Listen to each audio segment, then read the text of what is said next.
Another one got caught today, it's all over the papers. Today, we're diving into a conflict that's basically as old as the personal computer itself.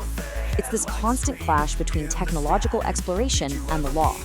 And believe it or not, the whole thing can be traced back to a really famous text from 1986. This right here. My crime is that of curiosity.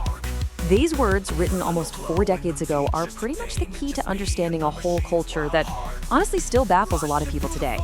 This one sentence, it just perfectly nails the entire spirit of the hacker ethos. So, where does this quote come from? Well, it's from a document officially called The Conscience of a Hacker, but everyone just knows it as the Hacker's Manifesto. So, picture this. A hacker who goes by the Mentor gets arrested, and right after, he writes this short essay. And what's so fascinating is that it's not an apology. Not at all. It is a fiery, passionate defense of what he does. He argues that hacking isn't about being malicious.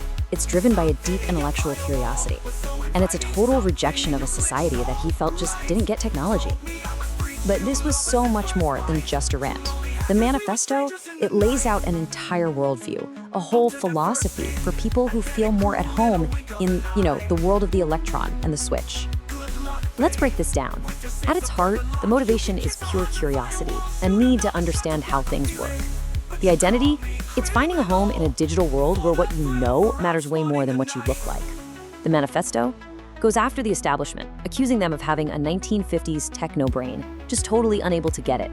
And it justifies this exploration by comparing it to what it sees as society's bigger crimes, like war and greed. And finally, there's this powerful idea of solidarity, that this collective spirit of hacking just can't be stopped. It's a real declaration of identity against a world they saw as ignorant.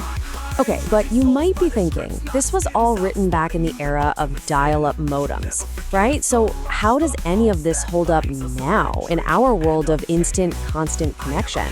Well, to figure that out, let's look at 2 very different, very real examples. All right, let's start by rewinding the clock. Our first case takes us right back to the manifesto's own era, with a classic hacker who is pretty much the living embodiment of its original spirit. So let me introduce you to Parmaster. His real name was Jason Snitker. Back in the late 80s and early 90s, he was a master at exploring these early computer networks. And for him, it was never about money, it was about the pure, unadulterated thrill of the intellectual challenge. He truly lived in that world of the electron the manifesto talks about, a world of bulletin board systems and late-night chats. But of course, that curiosity put him on a collision course with the law, and he actually became a fugitive from the Secret Service for more than 2 years. He was the poster child for the manifesto's original rebel. Okay, now let's jump forward, way forward, to our time. You'd think that by now the lines between right and wrong would be a lot clearer, but as we're about to see, that's definitely not always the case. This is a completely different story. Meet Alberto Daniel Hill. He's a modern, experienced cybersecurity pro, what we call a white hat or ethical hacker. He found a massive, gaping security flaw. He could get into a system holding 200,000 patient records just by using admin for both the username and password. Can you believe that? So he did exactly what you're supposed to do. He responsibly reported it to the authorities in his country. And what did he get for it? He became the first hacker ever jailed in Uruguay. Just wow.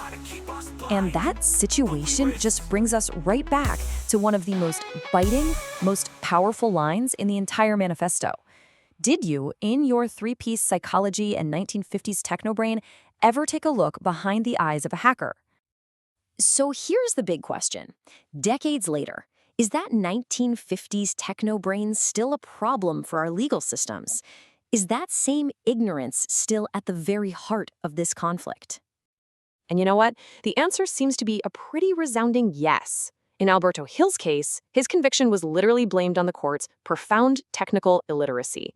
The system, the establishment, could not tell the difference between a security expert trying to prevent a disaster and a criminal trying to cause one. So when you put these 2 stories side by side, the pattern is just, it's impossible to ignore. In the 90s, you have Parma Straka, the classic explorer whose pure curiosity made him an outlaw, which totally validated the manifesto's rebellious point of view. And then, in the 2020s, you have Alberto Hill, the ethical expert who did the right thing and was punished by that same system, proving that the manifesto's biggest complaint about ignorance is still shockingly relevant. It is the exact same conflict, just playing out decades later with fancier tech. So you see, this is way more than just a cool history lesson. The problem that the mentor identified way back in 1986, well, it's a huge, unresolved issue for all of us living in this digital world today. And here's the bottom line. The tech, it has changed in ways we couldn't even dream of back then. But that fundamental gap in understanding between the people who live and breathe this stuff and the legal systems that govern it, that hasn't changed a bit. It's like our laws still can't figure out the why behind the keyboard. And this leaves us with a really big, really important question for our time. If the law itself can't tell the difference between someone trying to cause harm and someone trying to help, how on earth are we supposed to build a digital future that's both secure and fair? The manifesto asked that question in 1986, and honestly, it feels like we're all still searching for the answer.